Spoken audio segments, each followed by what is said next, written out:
Hello and welcome to episode 630 of the Daily Sales Message Podcast, where every single day I share a piece of simple and actionable advice. It's designed to help you feel more confident and sell more stuff too.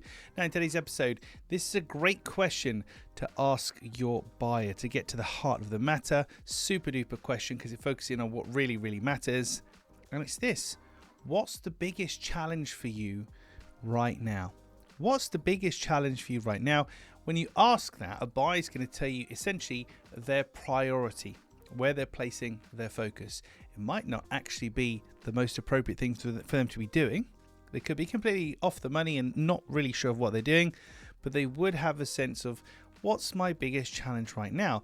If you ask them that, they tell you, and then you can explain your offering and how that butts up against and how that integrates with the challenge that they have. Then they're going to understand the value that you're providing, and it's going to be easier for them to buy. As a kicker, and without checking my notes, I can't remember the episode number, so bear with me. As a kicker, you can also ask them on a scale of 1 to 10, where 10 is the most painful and most difficult, and 1 is perfectly fine, no problem. Scale of 1 to 10, how bad is the impact of that problem? So what's your biggest challenge right now? On a scale of 1 to 10, how bad is it? So when somebody says, my biggest challenge right now is I don't really know what to say to sell. I stumble on calls and emails, things I'm just not sure. And on a scale of 1 to 10, it's literally like an 8 or a 9. Then I know I can help that person because I can teach them what to say to sell. And I know it's important for them. So it just helps to guide me to know what matters to the buyer. So next time you're speaking with a buyer, a potential buyer, ask them, what's the biggest challenge that you're facing right now? Get them to rate it on a scale of 1 to 10.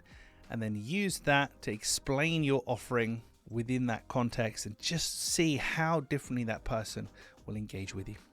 Right, that's it for this episode. Tomorrow in episode 631, this is something that you cannot say. You cannot say this to your buyer, ever. If you say this to your buyer, you look like an idiot and you look desperate. So you cannot say this to your buyer. I'll explain more in tomorrow's episode. It will be a telling off episode, as you can probably guess already. In the meantime, if you haven't already, please hop on over to LinkedIn, connect with me there, James Newell Clear Sales Message. Shoot me a DM, let me know what you like about the podcast, anything that you would like me to cover in a future episode. That's it for this one. Appreciate your time. I'll catch you tomorrow, as I lose my train of thought. I'll catch you tomorrow for another edition. I've made too many of these, haven't I? I'll catch you tomorrow for another edition of the Daily Sales Message.